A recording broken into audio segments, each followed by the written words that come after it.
Agustin. Halo sahabat Ranak Reba di mana saja berada. Kembali lagi bersama kami dengan teman-teman Ranak Reba. Ada Bung Yonas, Bung Rudi, dengan Bapak dari teman saya, Bung Cino. Beliau ini menurut saya sendiri adalah orang yang kaya akan materi. Dan kami di sini mau belajar bareng lah, kita diskusi bareng bersama-sama untuk disajikan lewat channel Ranak Reba. Oke, selamat malam Bapak. Selamat malam. Bung Rudi, selamat malam. Selamat malam. Jadi gini, Bung. Saya di sini ingin membuka topik dengan sebuah kajian, dengan sebuah tema terkait dengan kebudayaan ini menurut saya sendiri. Kira-kira budaya itu menurut Bapak seperti apa sih tentang kebudayaan itu? Itu menurut Bapak atau gimana, Pak?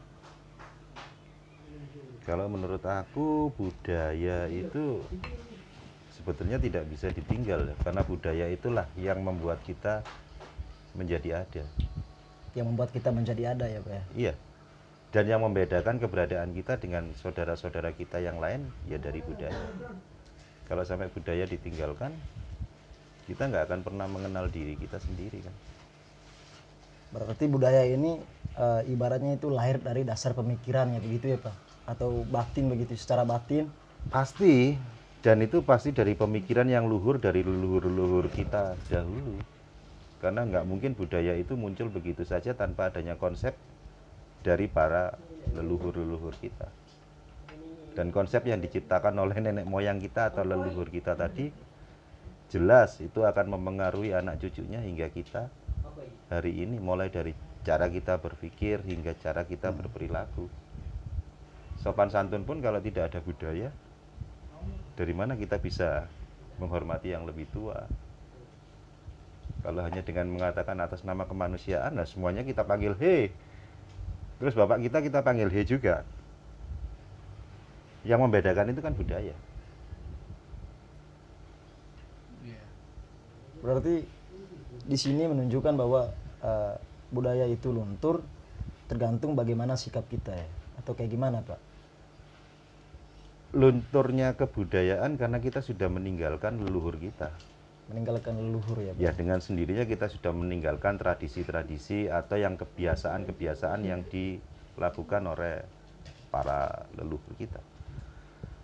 Apakah faktor dari budaya asing atau kayak gimana juga bisa mempengaruhi nggak, Pak? Mungkin. Jawabannya cuma mungkin.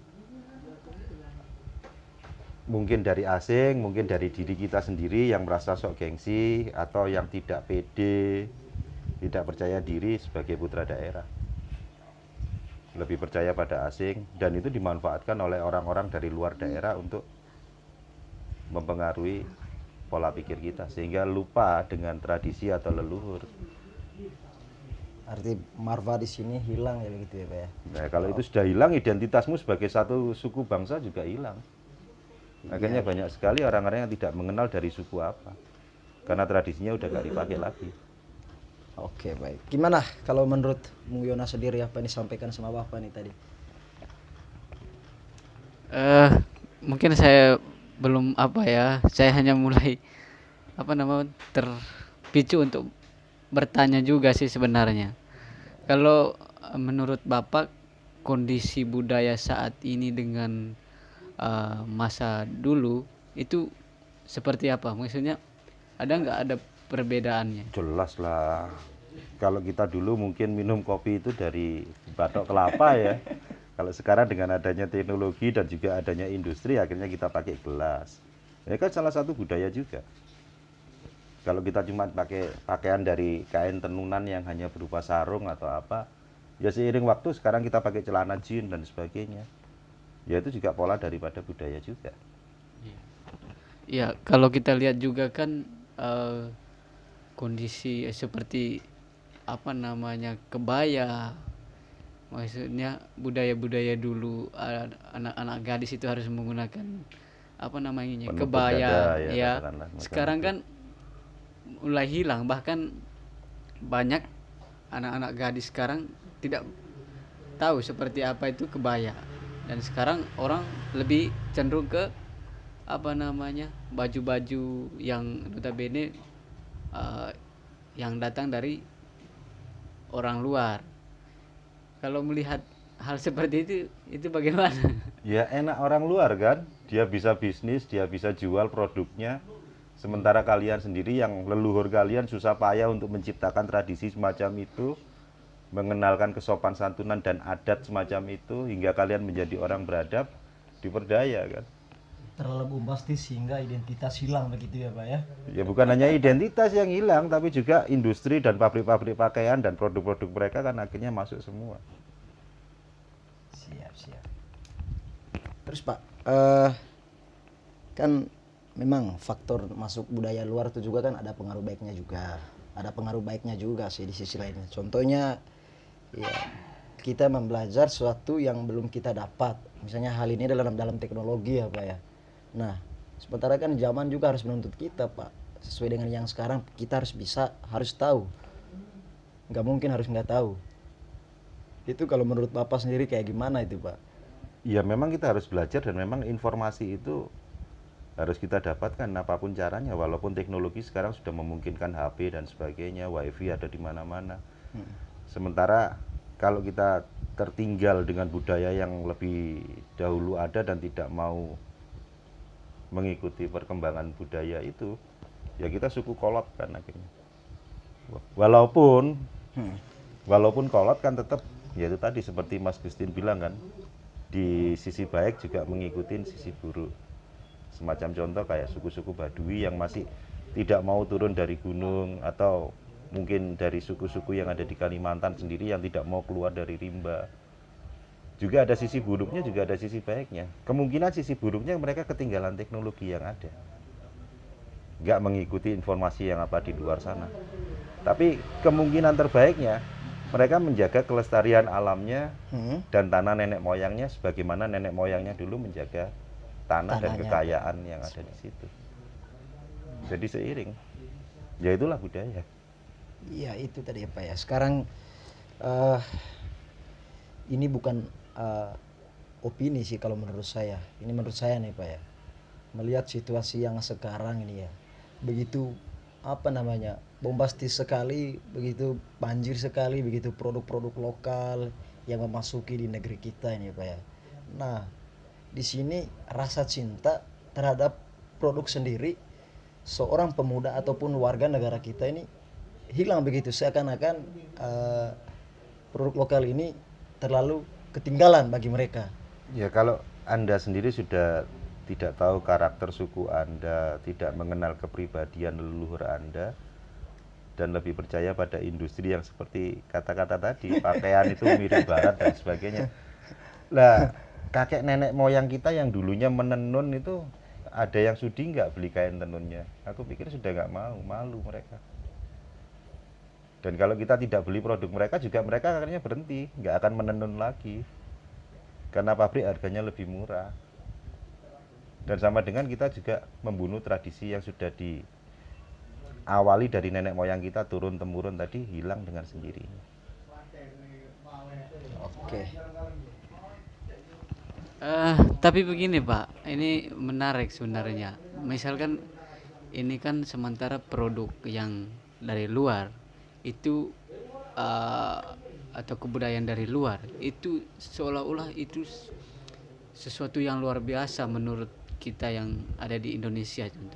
Namun budaya atau kebiasaan ataupun apa namanya tradisi, misalkan kain dan lain sebagainya, seolah-olah kita tidak mencintai peninggalan itu.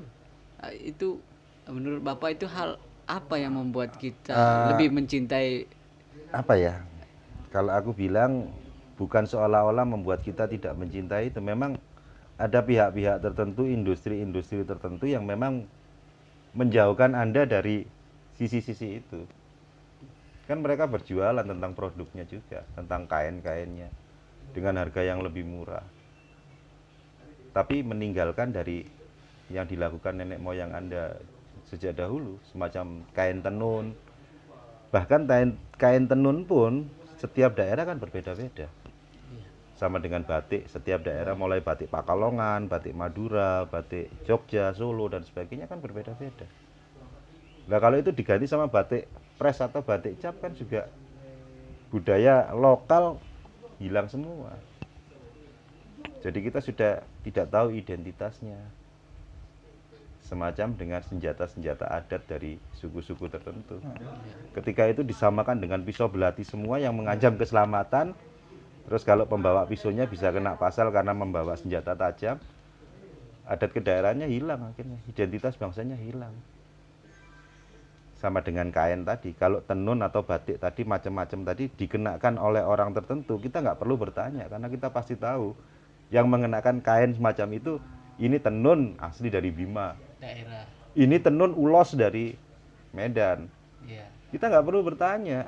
Tapi dengan hilangnya budaya tadi, hilangnya karakter suku bangsa kita, ya untuk mengenal mereka kita harus bertanya jauh.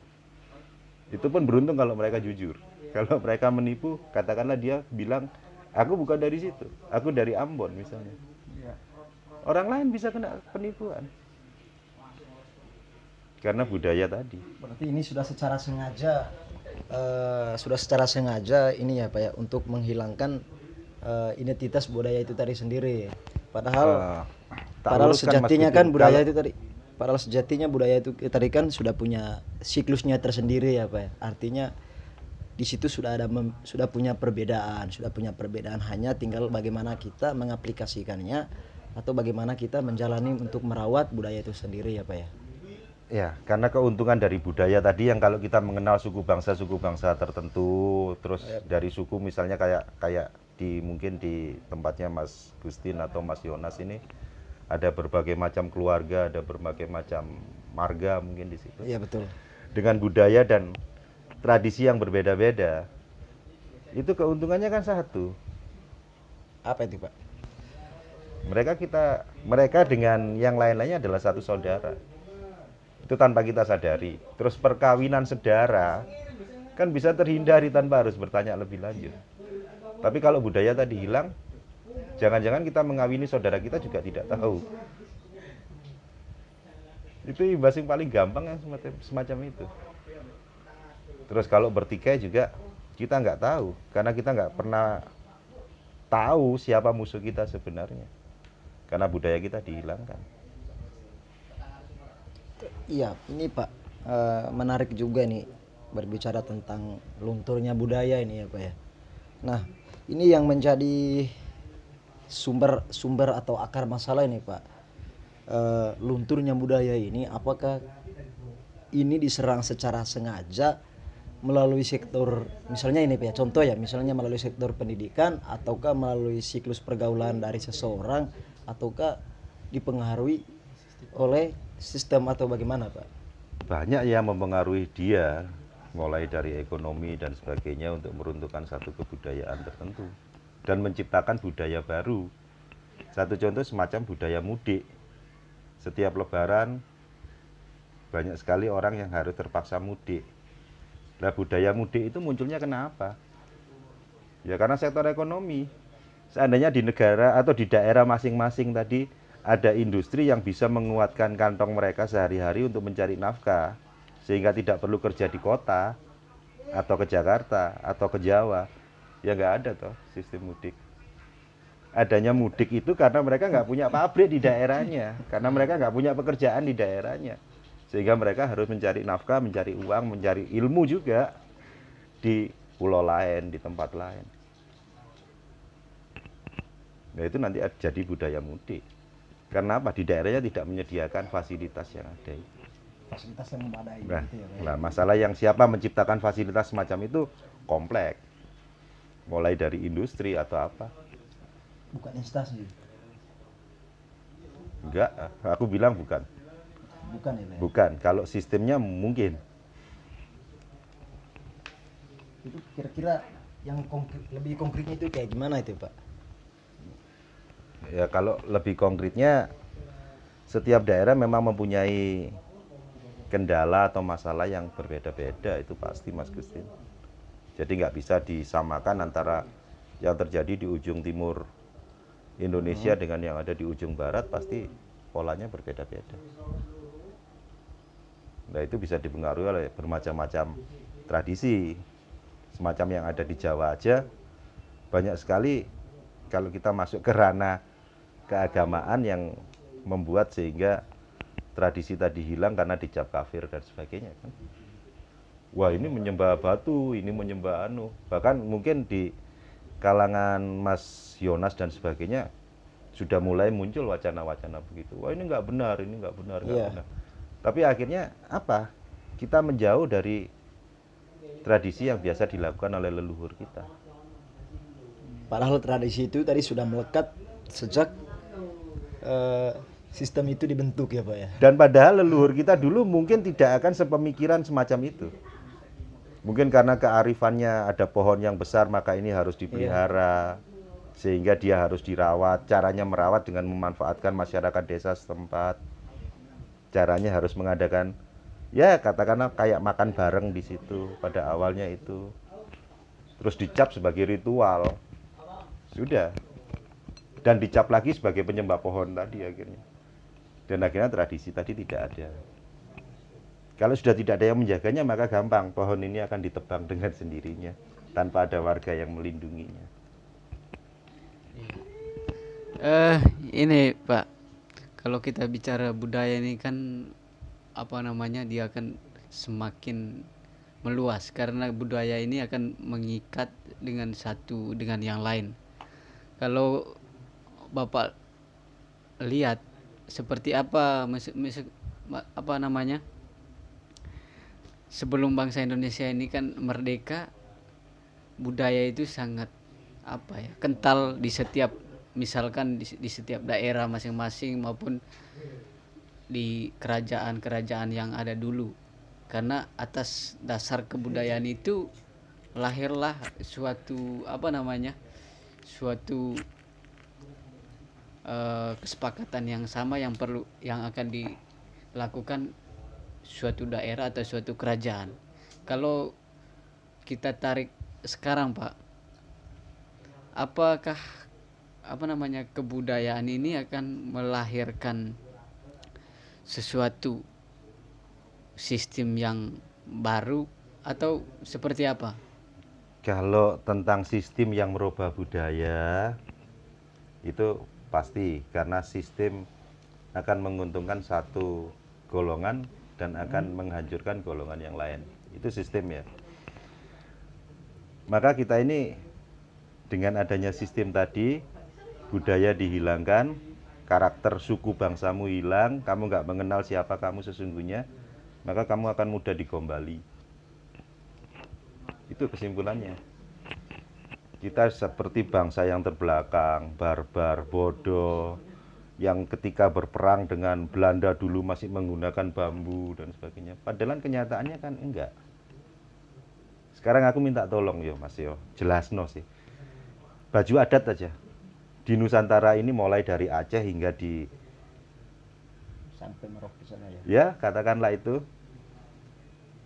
Apa ada baju adat di Nusantara ini yang tanpa mahkota atau ikat kepala? Daerah mana? Semuanya ada mahkota Pak. Apa maksudnya itu? Apakah itu melambangkan identitas dari budaya itu sendiri Pak? Itu melambangkan harga diri dari suku bangsa tadi kalau mereka Iya. orang berdaulat. Karena memang kenyataannya tidak ada satupun baju adat, terutama kalau kita pada hari Kartini kan pakai baju adat Iya. itu, yang tidak ada mahkotanya. Semuanya bermahkota. Bahkan Jawa pun mahkotanya udah logam dan sebagainya. Belum lagi yang dari Padang, krembiang-krembiang. Yang ini saat ini mungkin cuman dari plastik atau mainan. Tapi apa mungkin dulu dari plastik mainan? Sementara barang tambang di Indonesia banyak, tambang-tambang emas banyak. Bisa jadi dulu mahkota itu adalah betul-betul mahkota yang dari emas. Tapi kalau itu sampai Anda jaga hingga hari ini, ya jelas penjajah tidak akan pernah bisa masuk dan mengambil kekayaan-kekayaan semacam itu. Sistem tadi sengaja diciptakan untuk menghilangkan identitas kedaerahan Anda. Sehingga sekarang kita sudah tidak malu kalau tanpa penutup kepala. Berarti ini sistemnya secara sengaja dihilangkan, bisa juga melalui sektor perpolitikan juga ya Pak ya. Ya kalau secara pasti ya bukan hanya itu Mas, ya banyak sekali aspek yang mempengaruhi agar hilangnya suatu kebudayaan. Oke, sahabat Rana Kreba, rupanya diskusi kali ini sangat seru sekali nih. Namun ada satu yang timbul pertanyaan yang muncul di benak saya Pak. Bahkan saya sih sempat menganggap pertanyaan ini sebagai pertanyaan yang bodoh juga menurut saya sendiri. Tapi namun tetap ganggu dalam pikiran saya ini Pak. Ini Pak terkait dengan sistem ini tadi Pak. Ini terkait dengan sistem ini. Budaya ini kan lahir ketika negara kita ini belum dibentuk menjadi sebuah republik ya Pak ya, atau sebuah negara yang berkedaulatan ini tadi Pak. Tapi pada sejatinya ini budaya kok bisa diluntur tadi. Makanya saya bilang, apakah ini karena faktor politik yang paling utama ini Pak? Dari karena apa? Kalau budaya itu hilang, kenapa masih kasus-kasus sekarang ini ya Pak? Karena sekarang kita kaitkan kasus-kasus ya korupsi, kasus-kasus penindasan terhadap sesama. Padahal kan sejatinya budaya kita ini tidak seperti yang demikian. Nah, kita lihat hari ini, kita ini yang datang dari sini kan datang berbagai bangsa ya Pak ya. Ada yang bilang bangsa Ambon, bangsa Jawa, atau Jong Ambon lah, atau yang bisa seperti itulah Pak. Itu kira-kira gambarannya Bapak seperti apa itu Pak?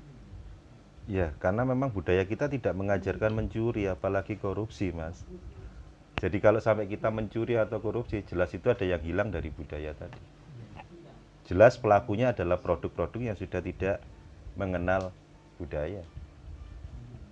Dengan kata lain, mereka nggak beradab karena tidak berbudaya. Nggak beradab karena tidak berbudaya ya Pak? Ya jelas dong, kalau berbudaya, kalau mereka masih menjaga tradisi, menjaga nama besar leluhurnya, jangankan mencuri, menjamah milik orang aja sudah terlarang di hati mereka. Itu karena memang budaya mengajarkan semacam itu. Ya, kalau mereka bisa mencuri, ya berarti sudah ada yang hilang dari kebudayaan yang mereka miliki, sehingga menjadi makhluk yang tidak berbudaya lagi.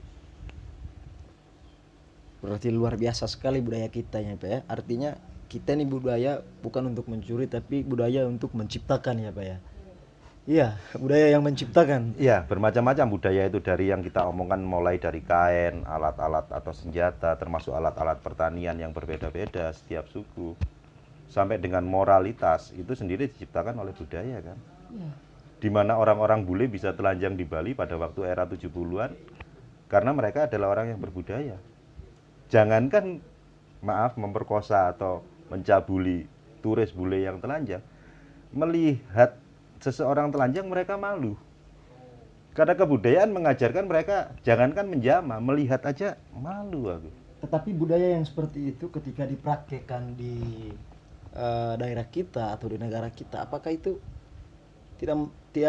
bukanlah sebuah pelanggaran ya Pak? Atau sebaliknya? Maksudmu pelanggarannya di mana, Kakak Gustin? Iya kan, budayanya kita orang Indonesia, entah itu dari Sabang sampai Merauke. Iya. Iya. Hal-hal yang demikian itu kan tidak senonoh untuk di negara kita ini ya Pak ya. Nah, sekarang kita melihat efeknya ya Pak ya. Kan justru hal-hal seperti itu yang bisa mempengaruhi entah itu pemikiran, entah itu kelakuan ya, karena melihat hal yang baru itu dari Pak ya, karena menurut mereka sendiri itu hal yang bukan hal yang baru itu Bung, karena nenek moyang kita juga pakaiannya tidak tertutup semua kan, masih banyak contohnya. Kalau era 70-an kita lihat potret-potret orang Bali saat itu juga hanya memakai kain di bawah kan, sehingga kalau dengan pikiran kotor kita atau mesum kita, wah semuanya bergelantungan, sehingga kita berpikir kalau mereka tidak bermoral. Justru aku berpikir mereka orang yang bermoral. Karena mereka bebas, merdeka seperti itu tanpa ada seorang pun berani melihat, apalagi sampai menjamahnya. Iya, betul. Itu justru moralitas. Itu yang diajarkan oleh peradaban atau budaya setempat.